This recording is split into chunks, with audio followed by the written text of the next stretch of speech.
A mother disappears during a routine school pickup. Her car is found running, door wide open, but she's nowhere to be found. 21 years pass.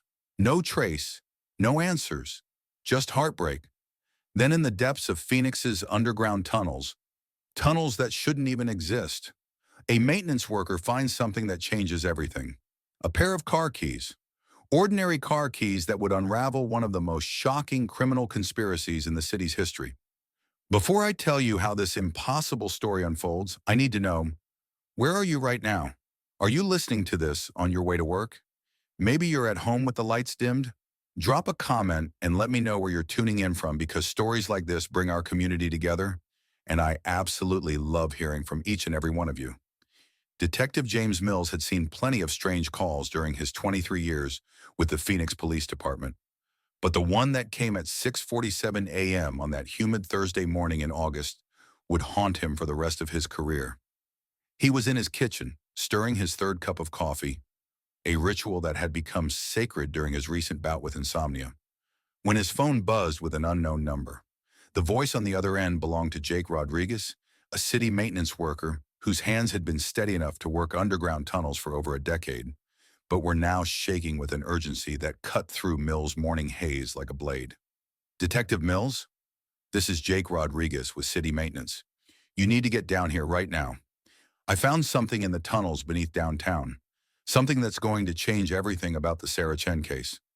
Mills felt his coffee mug freeze halfway to his lips. Sarah Chen. Even after 21 years, that name could stop conversations in police stations, courtrooms, and coffee shops throughout Phoenix. The young mother who had vanished without a trace during what should have been a routine school pickup, leaving behind nothing but questions and a heartbroken 8-year-old daughter. "What kind of something, Jake?" Mills asked, already reaching for his keys and badge. "Car keys, detective." "Honda keys. But that's not the crazy part." Jake's voice dropped to almost a whisper. "There's a photo attached to them, a woman with a little girl, both of them smiling like they don't have a care in the world." Mills was already in his car, racing through the early morning Phoenix traffic, when Jake's next words made his blood run cold. "Detective, I think these belong to Sarah Chen, and if they do, then everything we thought we knew about her disappearance is wrong. Dead wrong." 20 feet below the bustling streets of downtown Phoenix, in a section of tunnel that city records claimed had been permanently sealed since 1966, Jake Rodriguez's flashlight beam had caught something that didn't belong in the darkness. The tunnels were part of an old water treatment system, built in the 1940s and supposedly abandoned decades ago. But Jake had been down here before, many times in fact, performing maintenance that, according to official city documentation, shouldn't have been necessary. The metallic glint that caught his attention was wedged between concrete blocks, partially hidden by decades of mineral deposits and debris. At first glance, it looked like nothing more than discarded trash, the kind of random objects that somehow find their way into the strangest places.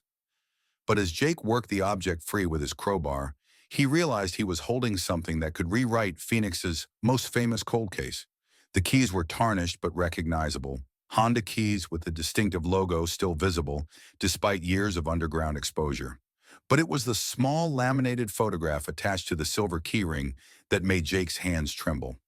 The photo showed a woman with kind eyes and shoulder-length black hair, her arms wrapped around a young girl with pigtails.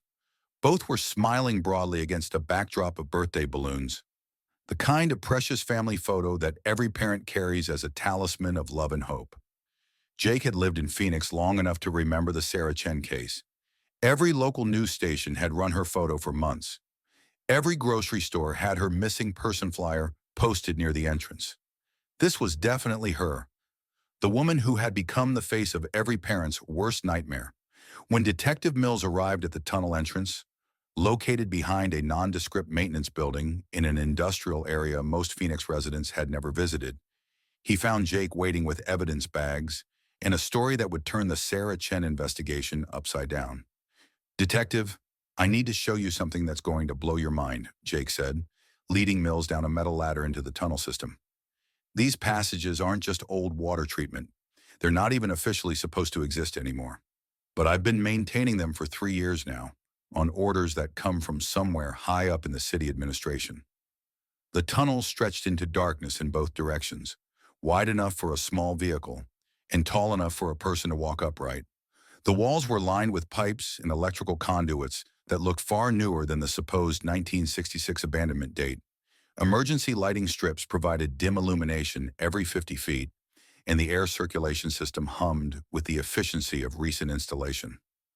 "Jake, who's been giving you orders to maintain these tunnels?" Mills asked, his detective instincts already sensing something much larger than a simple missing person case. "That's the thing, Detective.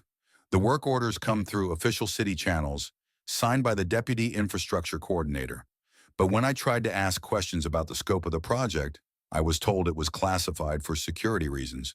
Something about protecting critical infrastructure from terrorist threats." Mills examined the keys through the evidence bag, his mind racing through the implications. If these truly belonged to Sarah Chen, then her disappearance wasn't the result of a mental breakdown, family troubles, or any of the other theories that had dominated the investigation. Someone had brought her down here, into a hidden world that officially didn't exist. To understand the significance of finding Sarah's keys in those tunnels, you need to understand what her disappearance had done to the city of Phoenix. May 15, 1998, had started as an ordinary Friday at Lincoln Elementary School. Parents were gathering for the 3:30 p.m. dismissal, children were finishing their last lessons of the day, and Sarah Chen was running slightly early for pickup, a habit she'd developed since starting night school classes at the community college. Sarah's silver Honda Accord was found at 3:47 p.m., 17 minutes after the final bell, idling in the school parking lot with the driver's door hanging open like a mouth frozen mid-scream. Her purse sat untouched on the passenger seat, wallet intact with $127 in cash, credit cards unused, and her phone showing full battery. The keys were missing, a detail that had puzzled investigators for 21 years until Jake Rodriguez's underground discovery. 8-year-old Emma Chen had waited by the school's front entrance until sunset, asking every passing adult the same heartbreaking question: "Have you seen my mommy?" Teachers, parents, and eventually police officers had no answer for her. Sarah Chen had simply vanished, leaving behind only questions and a Honda Accord that told investigators nothing about where she'd gone or why. The initial investigation had consumed months of Detective Mills' life and the lives of dozens of other law enforcement officers. Search parties had combed every inch of the Sonoran Desert surrounding Phoenix, volunteers working in brutal heat to look behind every cactus and rock formation. Dive teams had dragged the Salt River and every retention pond in the metropolitan area. Helicopters had circled overhead for weeks, their searchlights sweeping across vacant lots and abandoned buildings. The FBI had brought in behavioral profilers who painted psychological portraits of a woman potentially overwhelmed by the pressures of single motherhood. Sarah had been juggling 2 jobs, her full-time position as a bookkeeper for a construction company and weekend shifts at a local restaurant, while also attending night school to complete her accounting degree. Friends mentioned the stress she'd been under, trying to build a better life for herself and Emma. Neighbors had whispered about heated phone conversations with Emma's father, David Chen, who lived in California and had been irregular with child support payments. Some theorized that Sarah might have suffered a mental break, wandering into the desert in a dissociative state. Others suggested she might have chosen to disappear, starting a new life somewhere far from Phoenix. Everyone had a theory. No one had answers. And through it all, Emma Chen grew from an 8-year-old who believed her mother would come home any day to a 29-year-old who had learned to live with the weight of not knowing. The key to solving Sarah Chen's disappearance came from the most unexpected source imaginable: Emma herself. Dr. Patricia Holbrook, the child psychologist who had been working with Emma since her mother's disappearance, called Detective Mills with information that would crack the case wide open. "Emma's been having the nightmares again," Dr. Holbrook explained during their phone conversation. "But this time, she's remembering details that she either forgot or her mind blocked out as a protective mechanism. We've been working with a technique called cognitive interviewing, and some very significant memories are surfacing." Emma sat in Dr. Holbrook's office, looking older than her 29 years despite her obvious intelligence and maturity. The last 21 years had aged her in ways that no child should experience, but she possessed a quiet strength that impressed everyone who met her. When she spoke about her recovered memories, her voice carried the careful precision of someone who had learned that details mattered. There was a man that day, Emma began, her eyes focused on something beyond the office walls. Before the bell rang for dismissal, I saw him talking to Mommy by our car in the parking lot. Mills leaned forward, keeping his voice gentle and encouraging. Can you describe this man, Emma? Take your time. He was wearing a city worker uniform. You know, like the ones the maintenance guys wear when they fix streetlights. He had a clipboard and one of those yellow hard hats, but he wasn't wearing the hat, just holding it under his arm. Mommy was being polite to him, like she always was with strangers, but I could tell she was uncomfortable. Emma paused, accessing memories that had been buried under years of trauma and therapeutic work. She was using her stranger smile. That's what I called it. The smile she used when people asked too many questions about why Daddy didn't live with us, or when salespeople came to the door. Mills felt his pulse quicken. This was the first concrete lead in the Sarah Chen case since the initial investigation. Did you hear any of their conversation? He said something about the school's water main, that there might be a problem that needed to be checked before the summer repairs started. Mommy looked confused because she'd never heard about any repairs. She asked him why parents hadn't been notified if there was a problem with the school's water system. Emma's voice grew quieter as she continued. The man showed her some papers on his clipboard, official-looking stuff. He said it would only take a minute, that he needed to show her something behind the building so she could understand the scope of the potential problem. Mommy told me to wait by the front doors, that she'd be right back. Emma's eyes filled with tears, but her voice remained steady. She said, "Stay right here, sweetheart. Mommy needs to look at something, but I'll be back before you can count to 100. That was the last thing she ever said to me. Dr. Holbrook had worked with Emma to piece together additional details from that afternoon. The man had been middle-aged, probably in his 40s, with receding brown hair and a clean-shaven face. He'd seemed knowledgeable about city infrastructure, speaking with the confidence of someone who understood water systems and municipal maintenance. Most importantly, he'd known Sarah's name, something that hadn't seemed unusual at the time, since many parents at Lincoln Elementary knew each other from school events and activities. Detective Mill's next step was to verify whether Lincoln Elementary had indeed been scheduled for any water system maintenance on May 15, 1998. The answer he received from the Phoenix Water Services Department was definitive. No maintenance work had been scheduled at the school that day, or any day that week. In fact, Lincoln Elementary's plumbing and water systems had been completely updated just 2 years prior, in 1996, and were under warranty for another 3 years. This information transformed Emma's recovered memory from a curious detail into a smoking gun. Someone had impersonated a city worker, used official-looking paperwork, and lured Sarah Chen away from the school with a fabricated story about infrastructure problems. The question was, who had the knowledge, resources, and access to pull off such a deception? Mills began by requesting personnel records for every city worker who might have had legitimate access to infrastructure information about Lincoln Elementary. The list was surprisingly long. Phoenix's municipal government employed hundreds of people in various departments related to water, sewer, electrical, and general maintenance services. Narrowing down the suspects would require looking at who had been working on May 15, 1998, who had access to city uniforms and official paperwork, and most importantly, who had knowledge of the tunnel system where Sarah's keys had been found. The breakthrough came from an unexpected source, Maria Santos, who owned a small alteration shop across the street from Lincoln Elementary. Maria had been reviewing old security footage for an insurance claim related to a break-in at her shop, when she noticed something unusual in the background of her exterior surveillance camera. "I never really looked at this footage before," Maria explained to Mills, her fingers navigating the digital playback system. "My camera is pointed at my front door to watch for customers, but it also picks up a slice of the school's rear parking area. When I heard on the news about finding those keys, I thought maybe I should check what I had from that day." The timestamp on the surveillance footage read 3:12 p.m. on May 15, 1998, 18 minutes before dismissal, 23 minutes before Sarah's abandoned Honda would be discovered. The image quality was grainy and the angle wasn't ideal, but a city maintenance van was clearly visible, parked in the shadows behind Lincoln Elementary, where it wouldn't be noticed by parents arriving for pickup.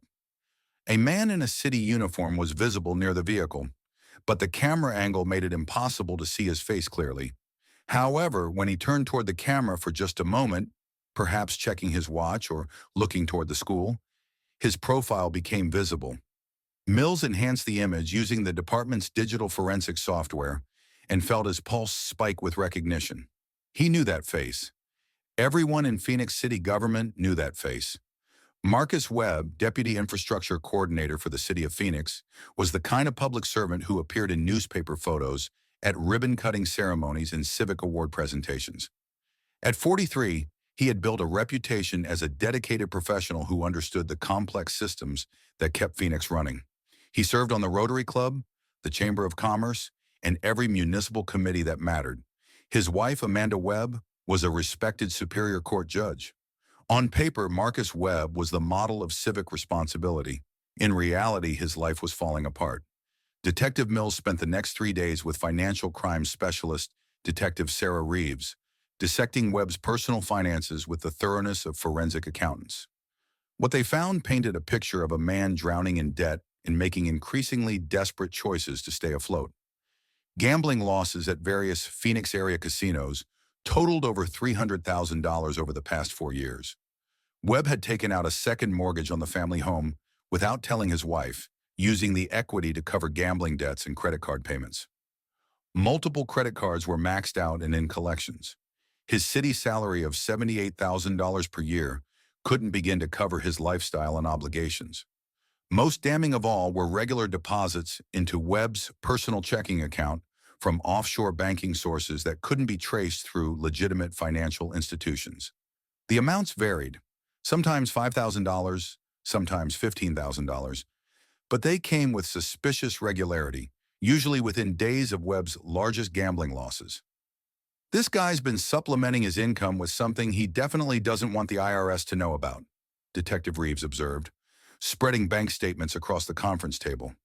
The timing of these deposits suggests he's been working for someone who pays him to do things that aren't in his official job description. Mills studied the pattern of payments and began to see a different picture of Marcus Webb.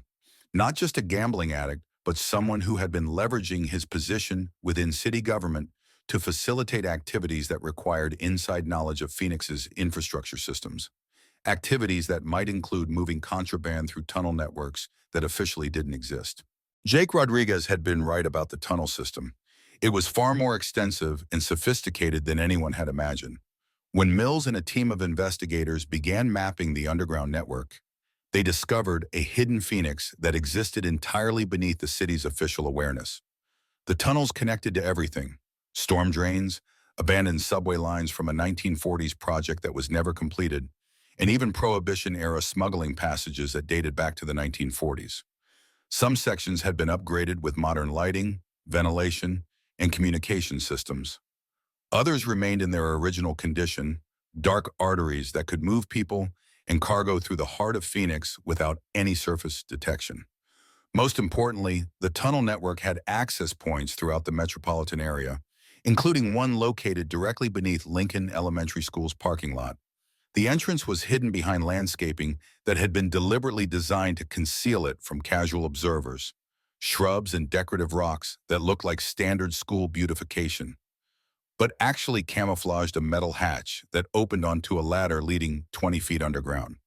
If someone wanted to move through this city completely unseen, Jake explained to the investigation team, this would be the perfect method. You could enter the system in one neighborhood and emerge miles away with no surface trail connecting the two locations. And if you had the right city credentials, you could perform maintenance on these tunnels without anyone questioning your presence underground. The sophistication of the operation became clear as investigators explored more of the network. Rest stops had been established at regular intervals, equipped with supplies and communication equipment. Vehicles could be driven through the larger passages, and several underground parking areas had been carved out to store equipment and merchandise. This wasn't just a smuggling operation. It was a complete shadow transportation system that had been operating under Phoenix for years, possibly decades. And Marcus Webb, with his position in the city's infrastructure department, had been perfectly positioned to manage and protect it. When Detective Mills and his team arrived at Marcus Webb's suburban home with an arrest warrant, they found him in his home office, surrounded by city planning documents and architectural drawings of underground systems.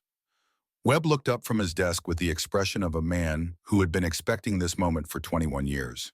His face was gaunt, aged beyond his 64 years, with the hollow-eyed look of someone who hadn't been sleeping well. When he saw the badges and handcuffs, he simply nodded and said, "I suppose you found them." "Found what, Marcus?" Mills asked, though he already knew the answer. "The keys, Sarah's keys. I always wondered when they'd surface."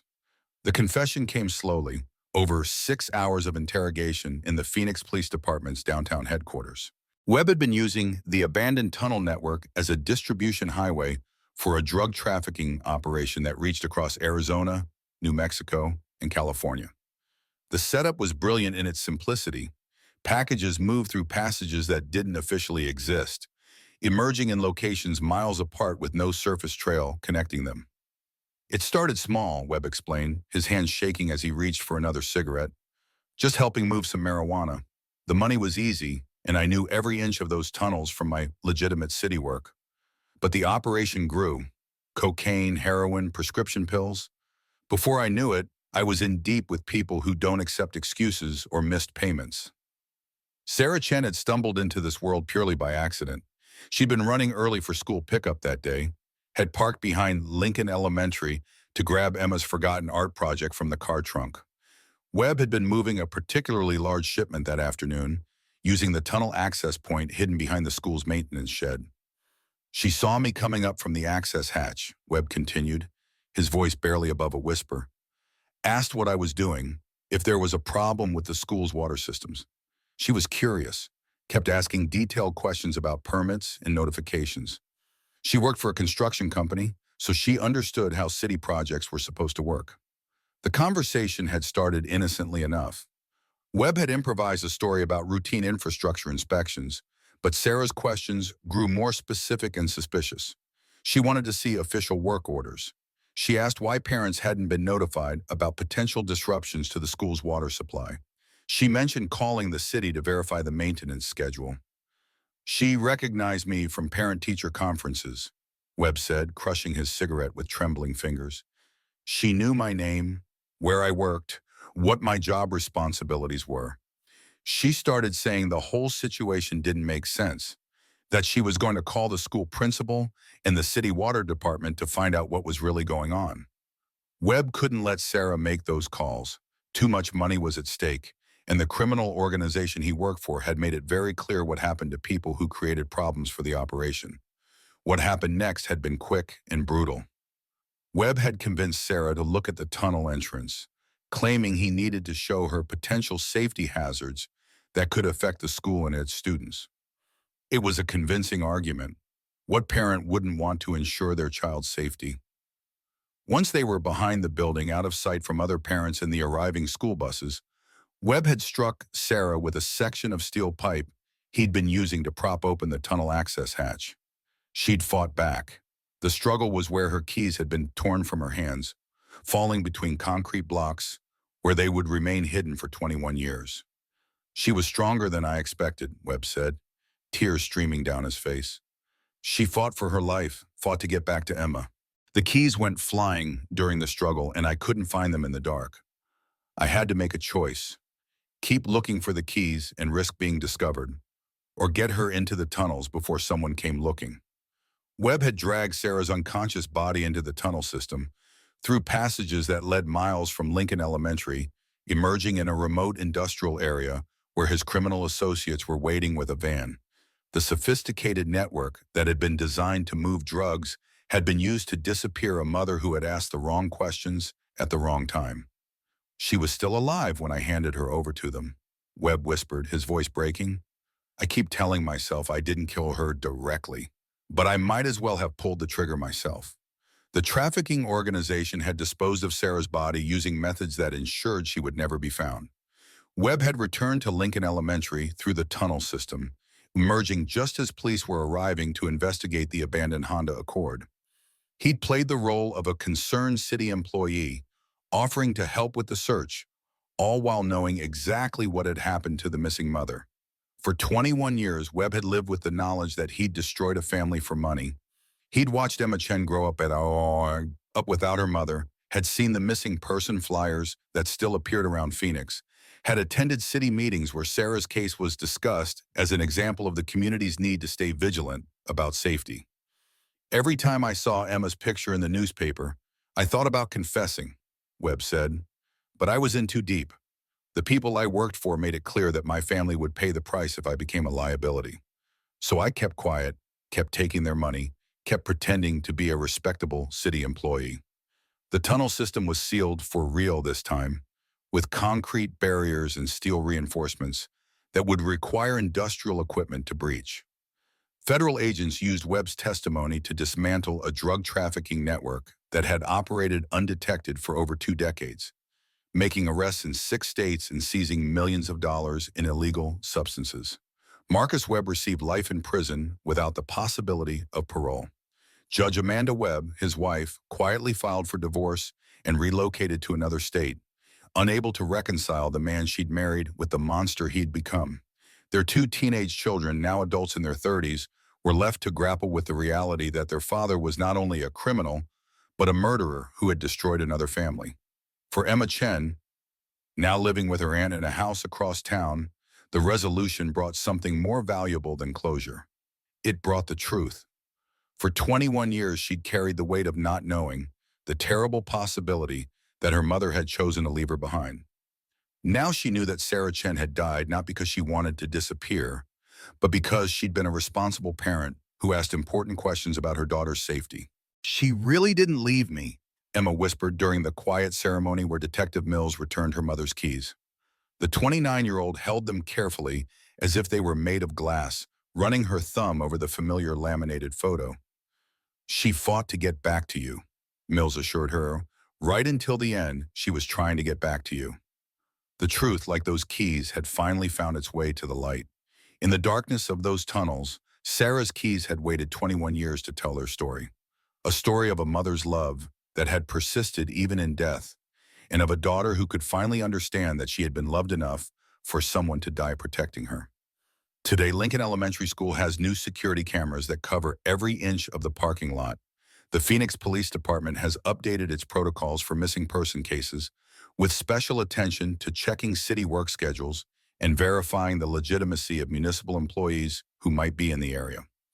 Emma Chen, now 29 and working as a victim's advocate while pursuing her law degree, has become an advocate for other families dealing with missing loved ones. Detective Mills retired 2 years after solving the Sarah Chen case, but he still drives by Lincoln Elementary sometimes during the afternoon pickup, watching the normal routine of parents and children that continues unchanged. The parking spot where Sarah's Honda Accord was found is now marked with a small memorial plaque that reads, "In memory of Sarah Chen, beloved mother, taken too soon." The case files have been archived, marked solved in red ink. The tunnel entrances are monitored by city workers who actually report to the city. But the real resolution of this case isn't found in official documents or security measures. It's found in the knowledge that sometimes, even after 21 years of darkness, the truth can still find its way home. Sometimes, even when evil seems to have won, a mother's love proves stronger than death itself. And sometimes a simple pair of car keys can unlock not just doors, but the mysteries that have haunted us for years. Sarah Chen's keys had waited 21 years to tell their story. When they finally spoke, they revealed not just the solution to a crime, but the enduring power of a mother's love that transcended even death itself. That's our story for today, everyone. The Sarah Chen case reminds us that the truth has a way of surfacing, even when it's been buried in the darkest places. If this story moved you, please hit that like button and share it with others who appreciate true crime stories that honor the victims and their families. Don't forget to subscribe and ring that notification bell for more incredible true crime content. And tell me in the comments, what part of this case shocked you the most? Was it the underground tunnel network, Marcus Webb's double life, or Emma's recovered memories that finally cracked the case. I'll see you in the next video, where we'll be exploring another case that proves reality is often stranger than fiction. Until then, stay safe out there and remember, the truth is always worth fighting for. Always worth.